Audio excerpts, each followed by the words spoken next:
Telegraph, la compañía líder en garantizar el cobro del alquiler, les ofrece este espacio. En directo, 6 de la tarde, 5 si están viéndonos desde el archipiélago canario. Vamos a actualizar la información del día en este noticiero, un informativo que vamos a empezar con una noticia de última hora en referencia al naufragio del buque Vallesian. Y es que los equipos de emergencia italianos han recuperado esta tarde los cadáveres de 2 personas del interior del yate hundido frente a Sicilia, en Italia. Según fuentes del diario Daily Telegraph, los cuerpos recuperados corresponderían al magnate Mike Lynch y a su hija. El velero Vallesian, recordemos, se hundió en la noche del lunes frente a las costas de la localidad de Porticello en medio de una fuerte borrasca, cuando en su interior había 22 personas, 12 pasajeros y 10 miembros de la tripulación. De estos, 15 lograron salvar su vida y el balance provisional ahora mismo es de 3 víctimas mortales, después de que ayer se encontrara el cadáver del cocinero francés Ricardo Tomás. Hasta hoy, 6 personas constaban como desaparecidas. El magnate británico Mike Lynch y su hija, que habrían sido encontrados, y continúan desaparecidos el presidente de Morgan Stanley International, Jonathan Bloomer, con su esposa, y el abogado de Lynch, Chris Morbillo, y su mujer Neda. Las labores para recuperar a los desaparecidos están siendo complicadas debido a la profundidad a la que se encuentra el yate, a 50 metros, también por la posición en la que quedó tras el hundimiento. Los buzos de los bomberos italianos consiguieron ayer abrir una vía de acceso, pero están procediendo durante la jornada de hoy muy lentamente porque solo disponen de una autonomía de 12 minutos en cada inmersión, según han explicado los responsables del dispositivo. Entre tanto, la Fiscalía de Termini Imerse ha abierto una investigación para esclarecer las causas del accidente y hoy ha interrogado durante más de 2 horas en un hotel de la zona al capitán del velero, James Catfield, neozelandés de 51 años y uno de los supervivientes. Cambiamos drásticamente de asunto y nos vamos a la información geoestrategia, porque Rusia ha denunciado hoy uno de los mayores ataques de Ucrania sobre su capital, sobre Moscú, que ha obligado esta mañana a cerrar los 3 aeropuertos de la capital. Kiev ha llevado a cabo un ataque sobre la capital rusa con al menos 11 drones que han sido derribados por las defensas aéreas del Kremlin, en lo que, según los funcionarios rusos, ha sido uno de los mayores ataques con drones en la capital desde que comenzó la guerra en Ucrania en febrero del año 2022. El Ministerio de Defensa ruso ha informado de la destrucción de 45 drones sobre su territorio, incluidos 11 sobre la región de Moscú, 23 sobre la región fronteriza de Briansk, 6 sobre la región de Belgorod, 3 sobre Kaluga y 2 sobre la región de Kursk, en la que actualmente se centran los ataques ucranianos. Los servicios médicos rusos han subido hoy a 31 el número de cifras de civiles muertos en la zona y a 143 los heridos a causa de esta ofensiva lanzada en Kursk por Ucrania y que comenzó el pasado día 6 de agosto. Según datos de esta mañana, repetimos, el número de heridos se ha ubicado en más de 140 personas, 79 de ellas han tenido que ser trasladadas a centros hospitalarios.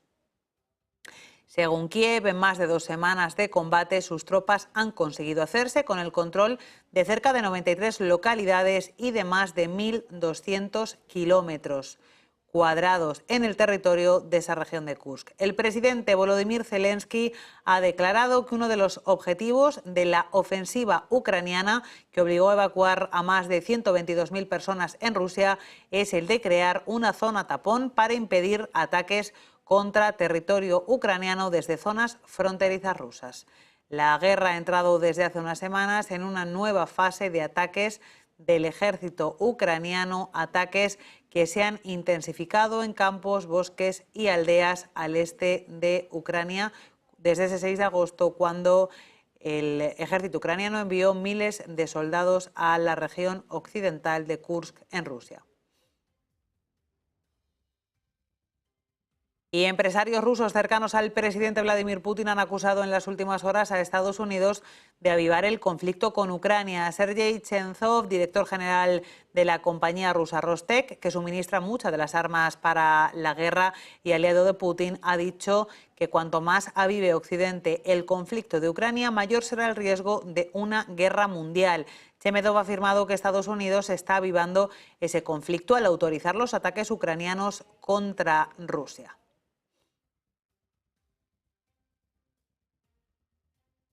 Y antes de este último ataque de hoy, el presidente ruso Vladimir Putin se ha reunido con el líder checheno Ramzan Kadyrov para inspeccionar a las tropas y voluntarios chechenos que se preparan para luchar contra Ucrania, en lo que ha sido el primer viaje de Vladimir Putin en 13 años a la República Caucásica del Norte.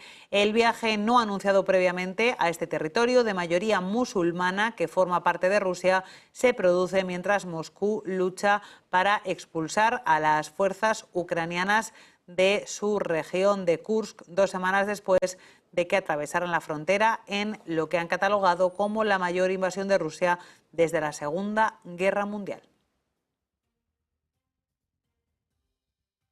Y el Parlamento ucraniano ha ratificado esta mañana el Estatuto de Roma, con el que el país se ha convertido en el miembro número 125 de la Corte Penal Internacional.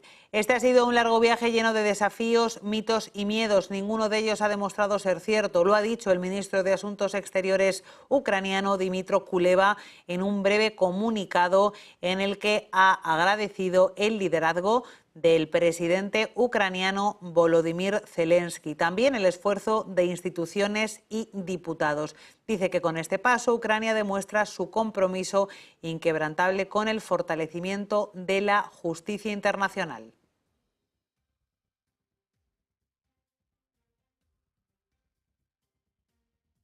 Y nos vamos a la otra parte del mundo porque hoy Chicago afronta su tercera jornada de la Convención Demócrata de Estados Unidos, en una jornada que va a estar marcada, entrada a la madrugada, por el discurso que se encargará de pronunciar Tom Wolf. El nominado a vicepresidente demócrata dupla de Kamala Harris expondrá hoy su candidatura y será reforzado de forma oficial por el partido. Antes, durante la madrugada, el foco de atención ha estado puesto en los Obama, que han desplegado toda su oratoria para defender la candidatura de Kamala Harris y Wolf. Segunda jornada de la convención que ha sido inaugurada por la propia candidata. We are so honored to be your nominees. This is a people-powered campaign, and together we will chart a new way forward. A future for freedom, opportunity, of optimism and faith. So to everyone in Chicago and across America, thank you. Thank you. Thank you. Lo ha hecho Kamala Harris de forma virtual desde un mitin en Wisconsin, en el que ha estado acompañada precisamente por el protagonista de esta noche en la convención, Tim Wolf. En la distancia ha aceptado de forma virtual esa nominación, que llegará de forma oficial mañana. Así que tras esa intervención, todo el protagonismo y el foco mediático se ha situado en los Obama. Primero, Michelle Obama ha dicho que la esperanza en Estados Unidos está regresando gracias a Kamala Harris. La esposa de Barack Obama ha hecho un llamamiento a los estadounidenses a salir y votar, porque Estados Unidos, dice, no necesita 4 años más de fanfarronadas, torpezas y caos, en referencia al republicano Donald Trump. Often tell her daughter, don't sit around and complain about things, do something. So, with that voice in her head, Kamala went out and she worked hard in school, graduating from an HBCU, earning her law degree at a state school. And then she went on to work for the people, fighting to hold lawbreakers accountable, strengthening the rule of law.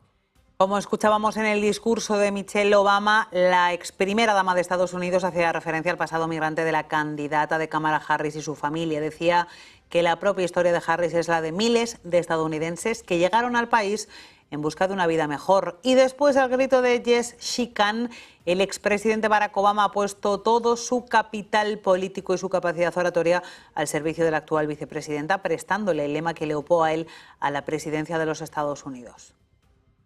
America's ready for a better story. We are ready for a President Kamala Harris.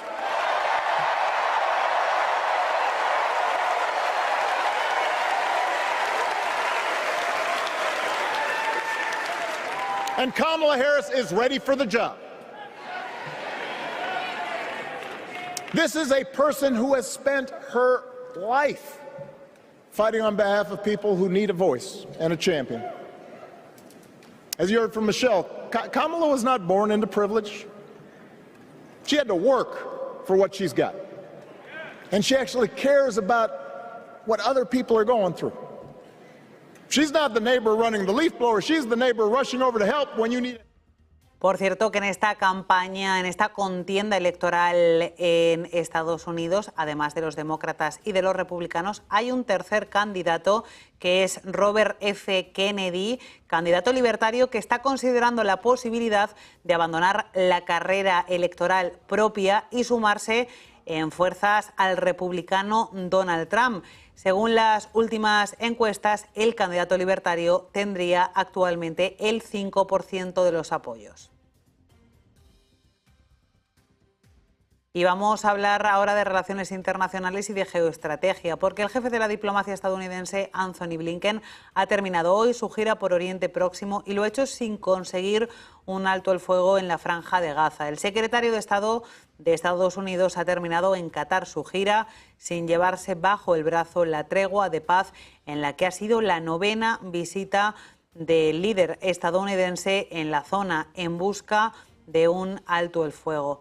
Ha insistido, eso sí, Blinken, antes de subirse al avión que le llevaba a Estados Unidos, en la urgencia de encontrar ese acuerdo. Dice que es necesaria también la liberación de los rehenes que continúan bajo control de Hamás. También ha advertido Blinken del riesgo de escalada en la región y del estallido del conflicto en países del entorno. La última propuesta de Estados Unidos, recordemos, de la que no han trascendido demasiados detalles, había sido aceptada en los últimos días por Israel, aprobada pero con reticencias por los países mediadores, Egipto y Qatar, y rechazada de plano por el grupo terrorista Hamás, al considerar que con esta nueva propuesta solo se respetaban las exigencias que había puesto sobre la mesa el primer ministro israelí Benjamín Netanyahu.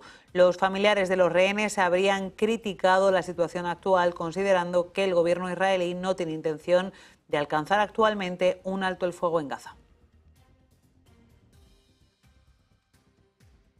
Continuamos y cambiamos de asunto porque China ha reaccionado de forma contundente a los aranceles de coches eléctricos que ayer se actualizaron por parte de Bruselas. El Ministerio de Comercio del gigante asiático ha anunciado hoy que va a llevar a cabo una investigación para controlar la situación de los productos lácteos europeos. Una investigación contra las importaciones de algunos de estos productos procedentes de la Unión Europea. Una nueva respuesta de Pekín contra los aranceles impuestos el pasado mes de julio desde Bruselas a los vehículos eléctricos del gran gigante asiático. Al considerar en este caso que, al considerar que su penetración en el mercado europeo daña a sus propios productos.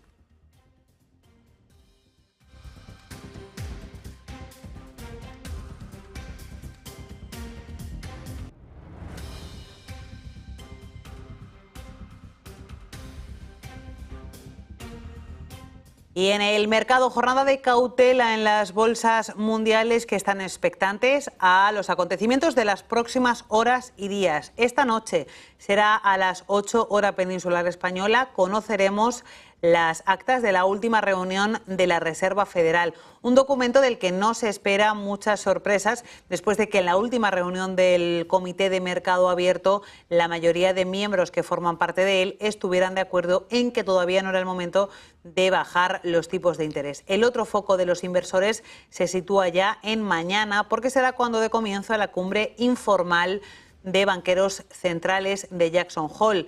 En esa cumbre se espera con mucha intensidad el discurso que pronuncie el presidente de la Reserva Federal, Jerome Powell, que llegará el viernes.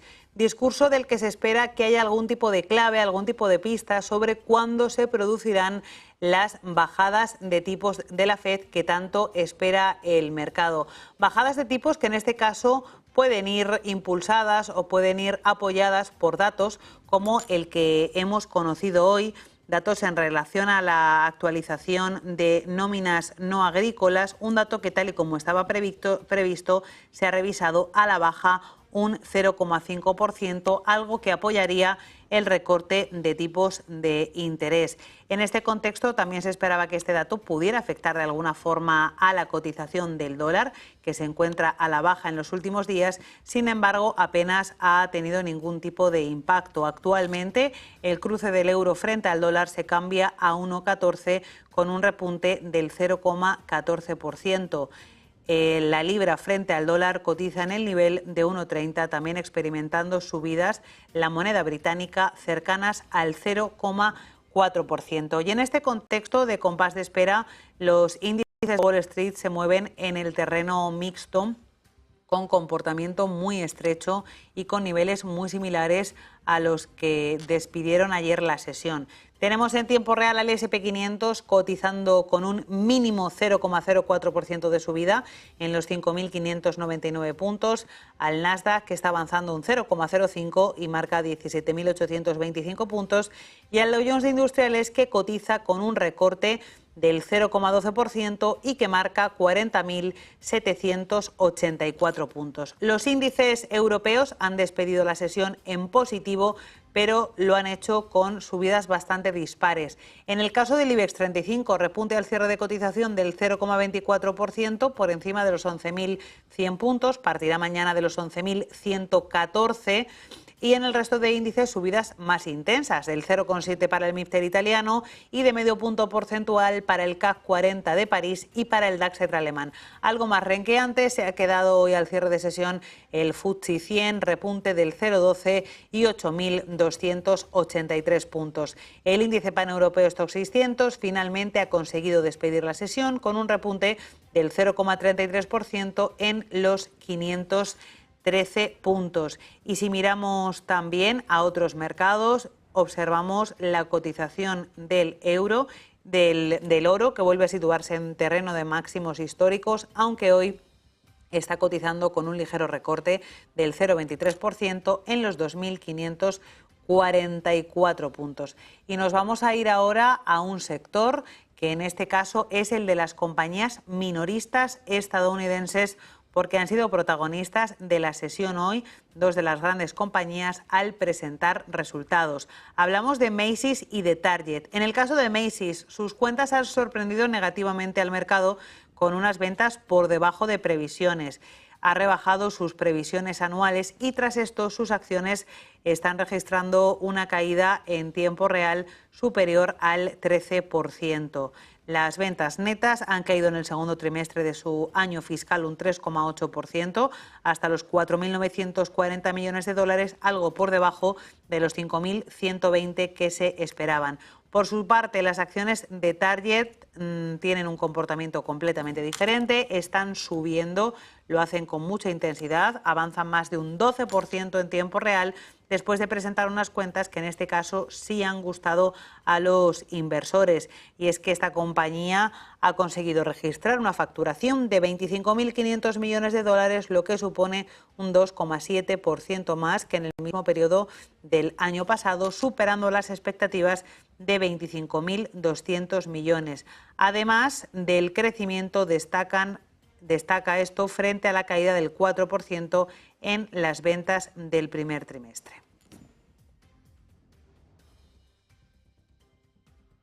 Y del sector minorista vamos a hablar de otro sector que también es fundamental y que se está convirtiendo en tractor para las economías de todo el mundo. Hablamos del sector de los semiconductores, un sector en el que Asia ostenta el liderazgo, seguido por Estados Unidos, y Europa había quedado algo renqueante en los últimos tiempos. Pues bien, la tecnológica Taiwan Semiconductores, el mayor fabricante de chips por contrato del mundo, va a poner en marcha su primera fábrica en Europa. Será en la ciudad alemana de Dresde, aprovechando, han dicho desde el sector, las sólidas capacidades de fabricación de automóviles de Alemania para penetrar en el mercado automotriz europeo. Según expertos del sector, la actual cadena de suministro de semiconductores de Alemania también proporcionará una base sólida que permitirá a esta compañía acelerar el ritmo con el que desarrolla sus nuevas instalaciones y fortalecer sus operaciones futuras. En la inauguración de la fábrica, la presidenta de la Comisión Europea, Ursula von der Leyen, ha destacado que el primer paquete de ayudas para esta fábrica, valorado en 5.000 millones de dólares, es solo la primera piedra en la apuesta de Bruselas por un sector que es tractor para la economía mundial y en el que Europa, como decimos, ha estado a la cola después de Asia y Estados Unidos. From Germany to this project to the tune of 5 billion euros.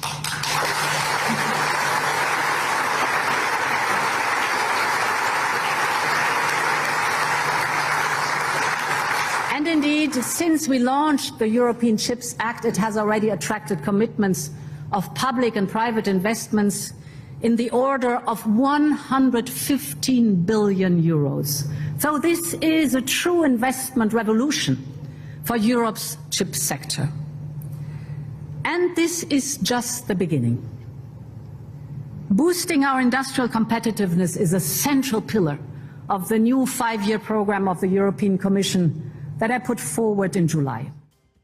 La fábrica alemana situada en Dresde, que está previsto esté operativa a partir del año 2027, será el resultado de un conglomerado de empresas liderado en este caso por Taiwan Semiconductores, pero que contará con la participación de otras compañías europeas pertenecientes también al sector de la tecnología, como es el caso de las alemanas Bosch e Infineon y la neerlandesa NXP, que ostentarán en total el 30% de las acciones frente al 70% de Taiwan Semiconductores. La instalación fabricará chips a partir de 2027 con procesos maduros de entre 12 y 28 nanómetros y producirá alrededor de 40.000 obleas de 12 pulgadas por mes.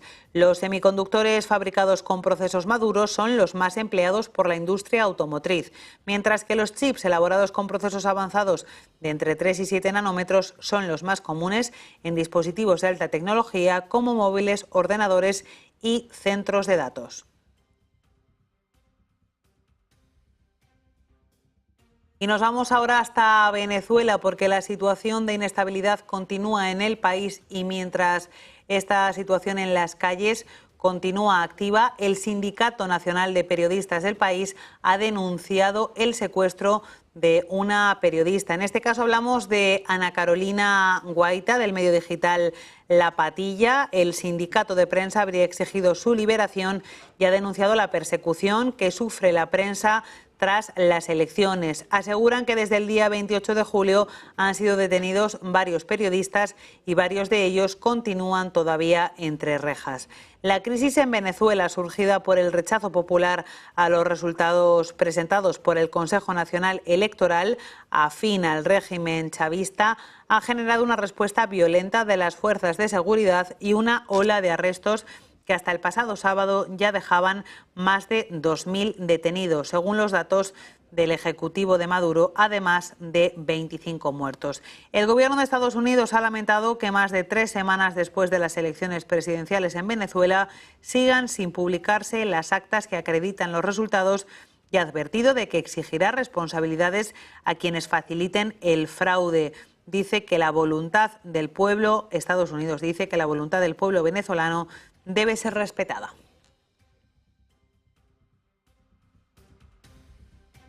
Y antes de analizar todos estos asuntos en profundidad, siempre con expertos, nos va a acompañar en los próximos minutos Armando Jiménez San Vicente. Lo que vamos a hacer ahora es irnos a una pausa publicitaria.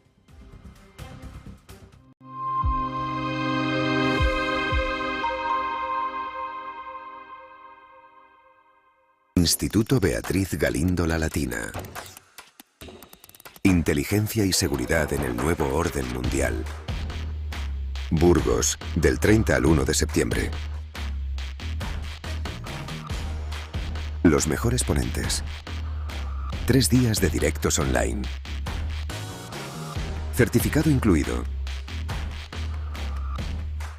García Margallo, Pedro Baños, José Antonio Zorrilla, Santiago Armesilla y 15 ponentes más. Isabel I, Negocios TV, Ayuntamiento de Burgos, Luz y Vida. Curso de verano. Inteligencia y seguridad en el nuevo orden mundial. Entradas ya a la venta en beatrizgalindo.net. Silver Gold Patrimonio nace en 2018 con el objetivo de innovar en el mercado de los metales preciosos de inversión, ofreciendo nuevas alternativas para que cualquier persona, familia o empresa pueda entrar en el fantástico mundo de los metales de inversión de forma sencilla y acompañada por consultores expertos en el sector. Silver Gold Patrimonio quiere avanzar contigo. ¿Las soluciones de inversión tradicionales ya no cumplen con sus objetivos financieros? ¿La escasa rentabilidad y la volatilidad de los mercados le empujan a mantener los ahorros en su cuenta corriente? Si la respuesta a ambas preguntas es afirmativa, lo más probable es que esté pensando que la opción de no invertir es la óptima. Esta alternativa es quizás la más inmediata, pero ciertamente no parece la más rentable. Nuestros productos de generación de rentas están diseñados para ofrecerle el equilibrio adecuado entre seguridad y rentabilidad, con el fin de aprovechar todas las oportunidades del mercado. Hemos revisado nuestro enfoque tradicional, ampliando el espectro de oportunidades dentro del segmento de rentas para una inversión que le prepare mejor para el futuro. Y con la integración de los principios ESG, podemos ayudar a construir un futuro más verde para todos los inversores que buscan rentabilidad. No se conforme con la liquidez. Prepárese para el futuro con fondos de Invesco. Descubra más en invesco.es/income.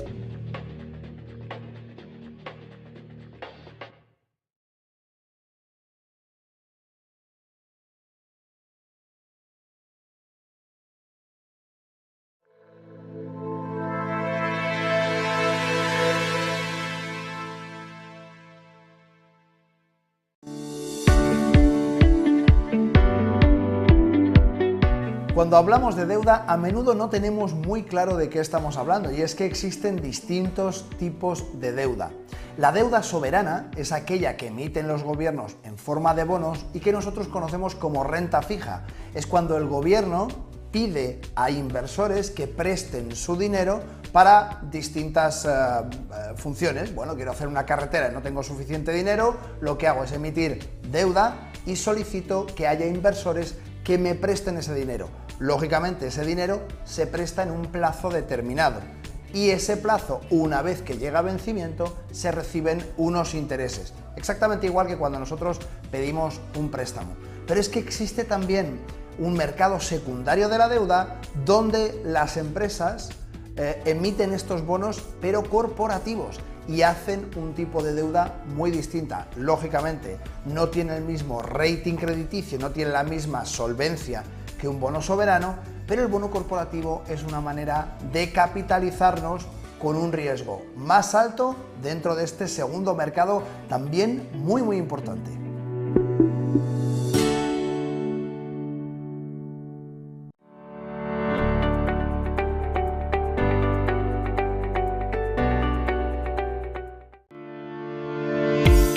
Telefónica, una de las compañías más emblemáticas del mercado español, está de aniversario. Cumple 100 años. Fue el 19 de abril de 1924 cuando se constituyó la Compañía Telefónica Nacional de España, conocida por sus siglas CTNE. Fue la semilla y el origen de Telefónica, y desde aquel día su historia se escribe en paralelo al desarrollo de las comunicaciones y la economía en España. Una historia que abarca desde el despliegue de la infraestructura de cobre para llevar la voz a los hogares españoles, los teléfonos fijos, las cabinas, telefonía móvil digital, ADSL o fibra. En el momento de su creación, la compañía Telefónica estaba representada por 2.000 acciones, de 500 pesetas de valor nominal y prestaba el servicio telefónico. La empresa estadounidense ITT era su principal accionista. Su salida a bolsa no se hizo esperar y su debut en el parque llegó el 31 de marzo de 1925, colocándose en el mercado 200.000 acciones preferentes de 500 pesetas cada una.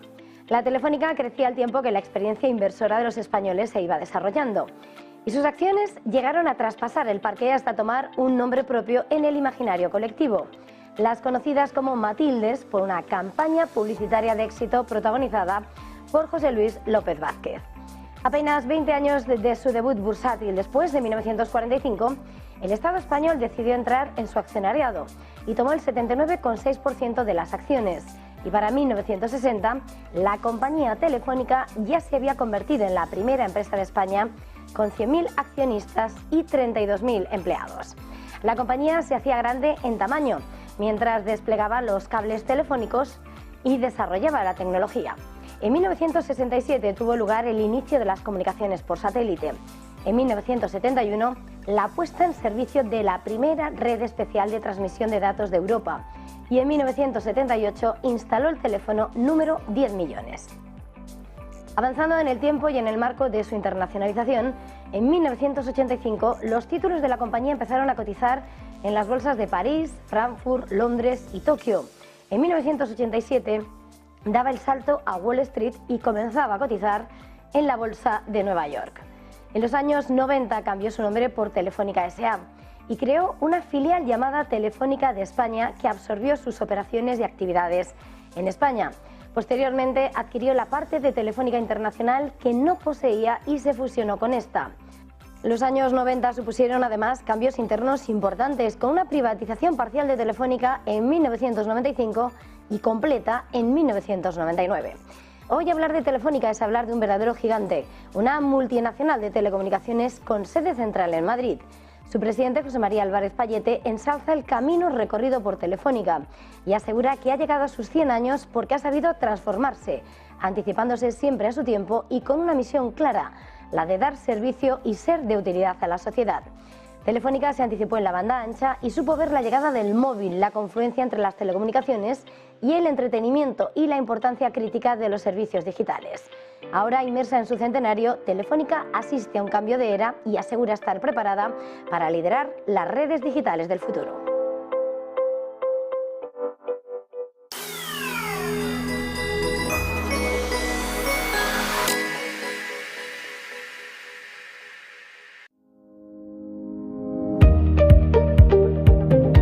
Algo que a menudo la gente no da la suficiente importancia es el mercado de divisas. Y es que los cruces de divisas, que es así como se llama cuando se compara una divisa con otra, se cruzan y obtenemos un valor determinado, un valor numérico. Pero a menudo no se le da la importancia suficiente. Cuando yo me compro una camisa, probablemente haya sido diseñada, pues no lo sé, en Italia o en Francia o en cualquier sitio, ese diseño habrá sido manufacturado, vamos a decir, en China, como una de las grandes fábricas del mundo, y de ahí ya hay un cambio de divisa del euro al yuan. Una vez que haya sido facturada, probablemente haya un distribuidor por el medio que la envíe, vamos a decir, a Malasia como centro de distribución. De ahí, de nuevo, habrá un cambio de divisa. E imaginad que esta camisa ahora se va a vender, pues no lo sé, en Estados Unidos, y habrá un siguiente cambio de divisa. Todos esos pasos que vamos sufriendo, al fin y al cabo, conforman el mercado Forex, el mercado Foreigner Exchange, que es el mercado de cambio de divisas, donde no solamente se altera mediante la oferta y la demanda de inversores que entran al mercado, sino también en el comercio diario que tenemos dentro del mundo entero.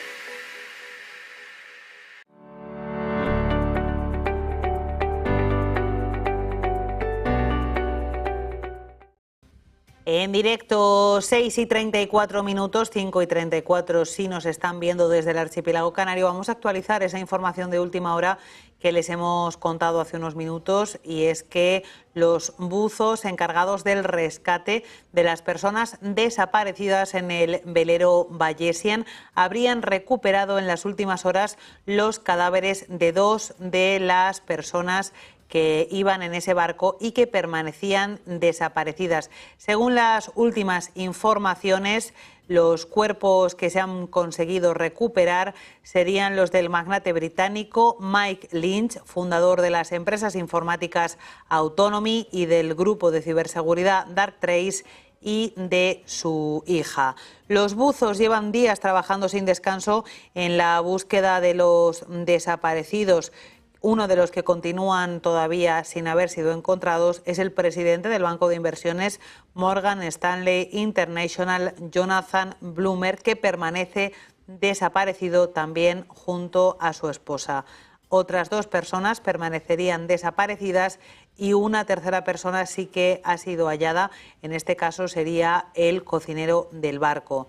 Después de que los buzos hayan tenido dificultades para avanzar durante el día de hoy por los estrechos espacios del barco que ha naufragado y que se encuentra a 50 metros bajo el mar, repetimos esa última hora, se han encontrado los cuerpos de 2 personas y corresponderían al magnate Mike Lynch y a su hija Anna. Hay un robot que está ayudando en esas operaciones de búsqueda porque es capaz de operar en el fondo marino hasta una profundidad de 300 metros y que cuenta con una autonomía de entre 6 y 7 horas.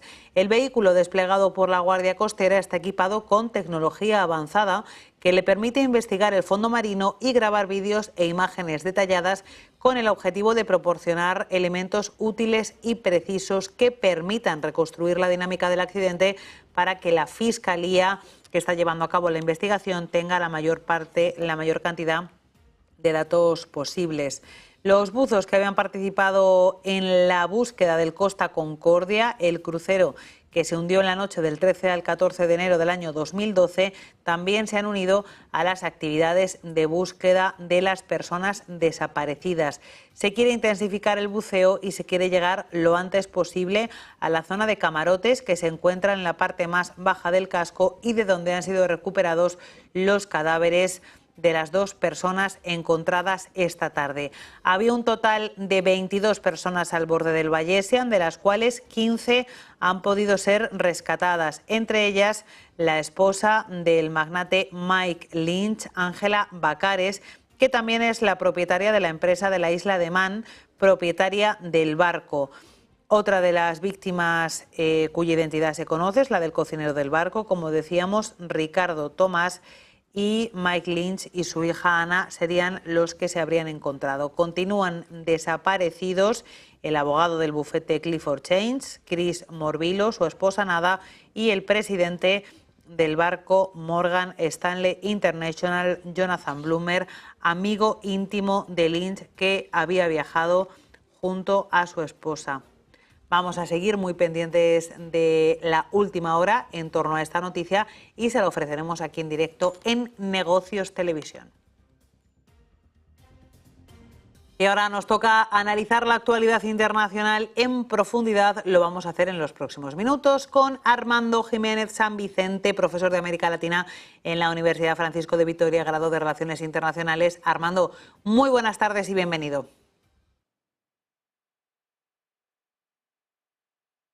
Vamos a intentar recuperar esa comunicación con Armando, que nos está costando un poquito de trabajo esta tarde, pero es que siempre lo bueno se hace de rogar, así que enseguida vamos a tener esa comunicación con él. Mientras tanto, les voy actualizando esa información que les estábamos contando durante toda la tarde de hoy, más allá de esa última hora, en torno al naufragio. Hemos estado muy pendientes en la jornada de hoy de la crisis que existe en la guerra entre Ucrania y Rusia, ya que se han intensificado los ataques ucranianos sobre Rusia en las últimas horas. De hecho, esta misma mañana el Kremlin ha denunciado uno de los mayores ataques ataques del ejército ucraniano sobre su capital, sobre Moscú, que habría obligado a cerrar los 3 aeropuertos de la ciudad. Kiev ha llevado a cabo ese ataque sobre Moscú con al menos 11 drones que han conseguido ser derribados por la defensa aérea, en lo que, según funcionarios rusos, ha sido uno de los mayores ataques con drones en la capital desde que comenzó la guerra de Ucrania en febrero del año 2022. Según Kiev, en las más de 2 semanas de combates actuales, sus tropas se han hecho con el control de cerca de 93 localidades y más de 1.200 kilómetros cuadrados del territorio de la región de Kursk, a la que se dirigen los principales ataques del ejército ucraniano, más allá del que hoy se ha lanzado sobre la capital rusa. El presidente ucraniano Volodymyr Zelensky ha dicho que ese es el principal objetivo de la ofensiva actual, ya que el ejército ucraniano pretende crear una zona tapón en torno a la región de Kursk para impedir ataques contra su país desde zonas fronterizas rusas. Y ahora de nuevo vamos a intentar ponernos en contacto con Armando Jiménez San Vicente, experto en relaciones internacionales, profesor en la Universidad Francisco de Vitoria. Armando, buenas tardes, ¿me oyes? Muy buenas tardes, sí te escucho bien. Saludos desde Guadalajara, México. Hay algunos problemas de conexión.